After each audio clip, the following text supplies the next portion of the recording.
Aujourd'hui sur le net, la blogosphère internationale tente d'imaginer les décisions qui seront prises pour réformer l'OTAN lors du sommet de Bucarest. Le soldat israélien Gilad Shalit serait vivant, réaction en ligne. Et les brèves du jour.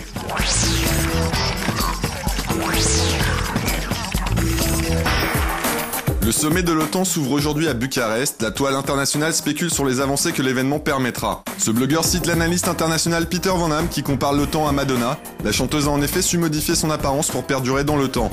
Une stratégie dont devrait s'inspirer l'Alliance de l'Atlantique Nord pour opérer son renouveau.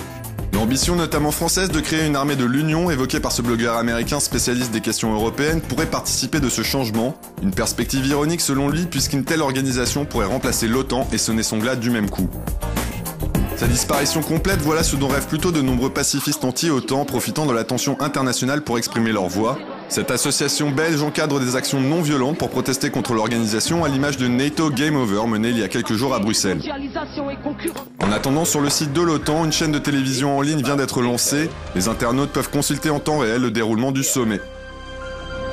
NATO Channel TV.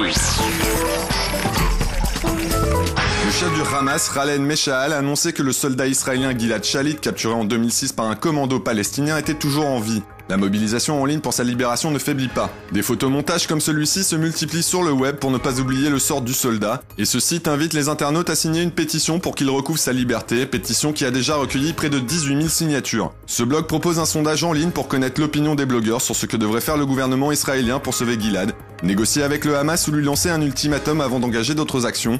Une majorité d'internautes requiert un ultimatum. Mais Gilad Shalit n'est pas le seul militaire israélien à avoir été enlevé. Deux autres soldats, Ehud Goldwasser et Eldad Regev, sont eux aussi en captivité depuis plus d'1 an. Les internautes peuvent faire des dons sur ce site pour aider leur famille. Enfin, cette vidéo musicale appelant à la libération de Gilad Shalit et des autres militaires retenus prisonniers circule actuellement sur la toile.